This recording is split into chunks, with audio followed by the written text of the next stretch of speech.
welcome back to the channel. Hope you're all doing well out there. And today we're going to talk about a small independent movie that was filmed in my hometown a couple years ago. I actually had forgotten about it and I stumbled upon it online, and we'll talk about it in a minute. But before we get into this film, do me a favor, like, comment, and subscribe. Subscribe. I greatly would appreciate that. Also, as always, a shameless plug for my TeePublic store. I'll leave a link for that in the description box below.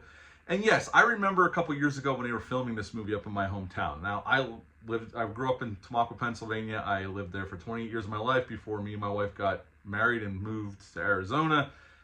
And then we lived in Massachusetts for 7 years, and now we've been in North Carolina for 9 years. But I spent majority of my life in Tamaqua, Pennsylvania. I go back every year to visit my family and friends, and you know, I have been to most of the locations in this movie, and we'll talk about it as we go through it. Now, I stumbled upon this. If you're interested in watching this movie, before we get into this, it is available on YouTube for free. That's how I stumbled upon it. I had forgotten about it, and then I saw it on YouTube, and so I decided to watch it just to check it out, and we're going to get into it right now. The movie's called 12 to Midnight. It came out October of 2024. It's an hour and 36 minutes long. It got a very small release. I think it played in a drive-in up in Pennsylvania, as it might have been its premiere. I remember hearing about that, and I don't know if it played in any theaters, but it is available on YouTube for free. So if you want to watch it, just search 12 to Midnight. A couple different channels have it, and you can watch it, the whole movie. Uncut. You know, there's some gore here. We'll talk about that. So yeah, you can watch this film if you so choose to do. This was directed by Mark Savage. He's directed a few things I'm not familiar with and never seen anything else this gentleman's done. This was shot all on digital. You can tell it's not a bad thing. I don't think the movie is... I think it's okayly shot. I don't think it's awful. It's not the worst film I've ever seen. Now, in this film, I'm just going to talk about two actors. Most of these actors I do not know. This is the first time I've ever seen Robert Bronzi in everything. He plays Toth. He is a detective for this small town sheriff's department. And Daniel Roebuck is the most notable actor here. He is the one who's been in a ton of films. I met this gentleman a couple years ago at Carolina Fear Fest. Very nice guy. He's a Pennsylvania-born boy himself. When we talked for like 10-15 minutes, all things Pennsylvania. And he plays Captain Rhodes, which is a nod to Rhodes from Day of the Dead, I'm sure. I don't know that for a fact, but I would assume so.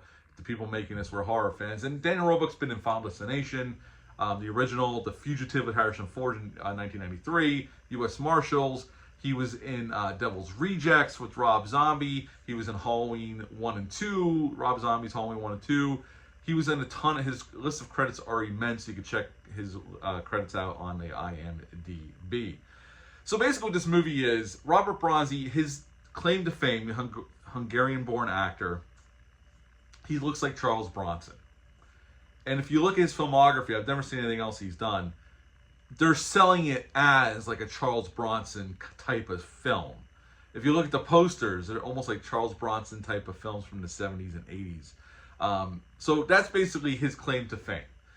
So he plays this small town detective. He had lost his wife sometime earlier, a year or two earlier, very violently. She was torn apart, and the killer's still on the loose. And right in the beginning of the film, we're introduced to him, and he stops his robbery in this convenience store.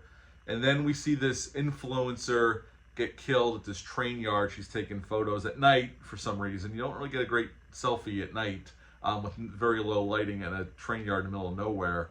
But, you know, the movie's going to do what the movie's going to do. She gets attacked and killed brutally, and now he's on the case.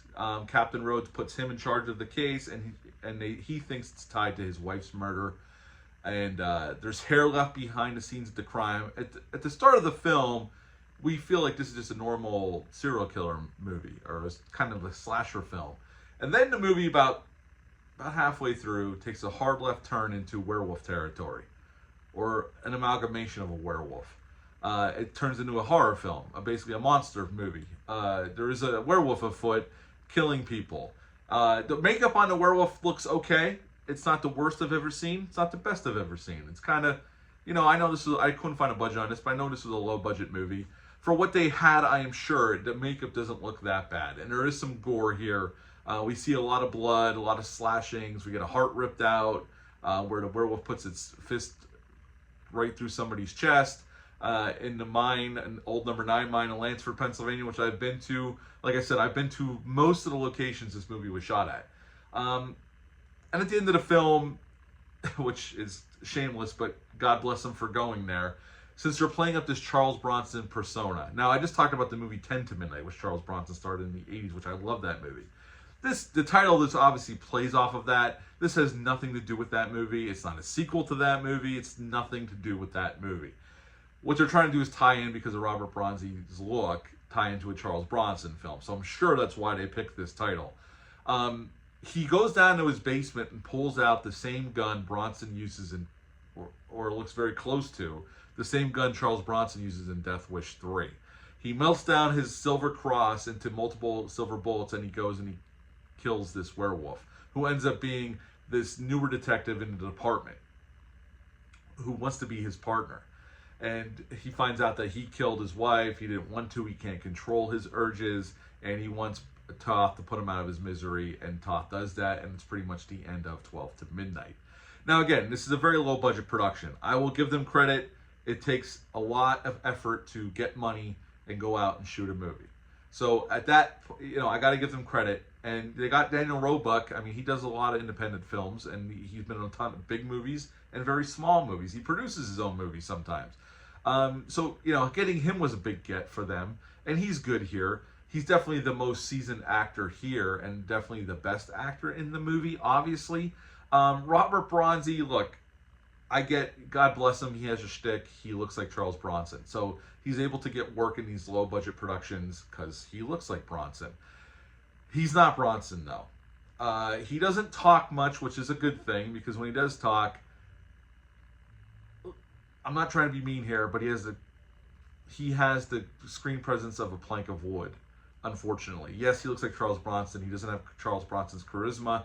And Bronson wasn't the greatest actor, but he had screen presence, he had charisma. There's a reason why his movies were popular, and that he was a very notable actor in his career.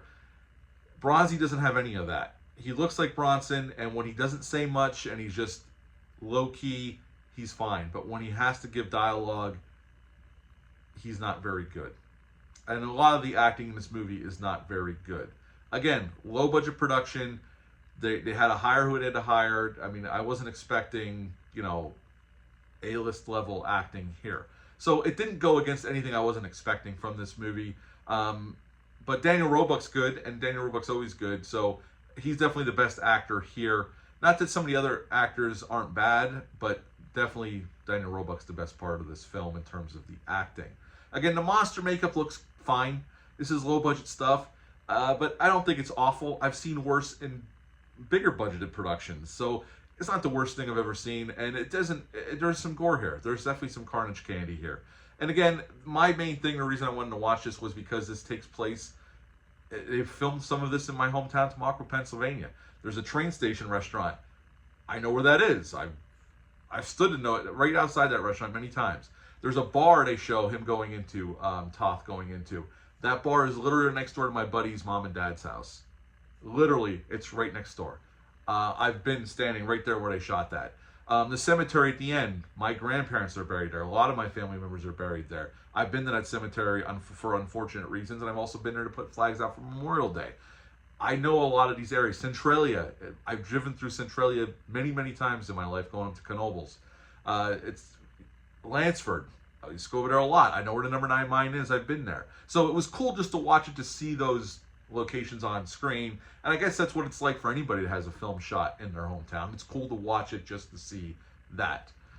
So it was cool in that aspect. The movie itself, it's okay. I wasn't expecting a whole lot. I didn't know it turned into a werewolf movie. I wasn't aware of that. I thought this was just like a cop action movie.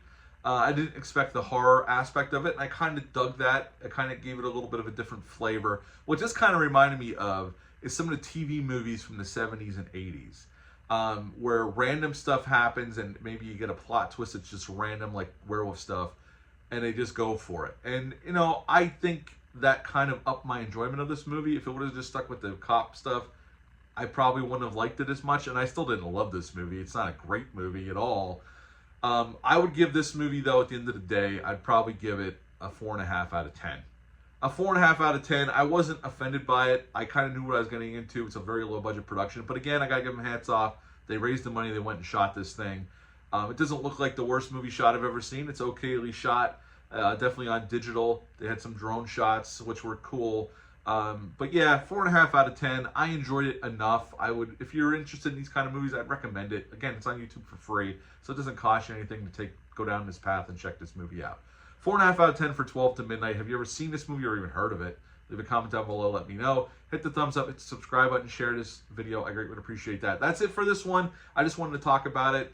I finally watched this one after years. I remembered when I shot this movie, and I just kind of forgot about it until I saw it pop up on YouTube. So that's it for this one. I'll be back soon with some more reviews, but until next time, bye.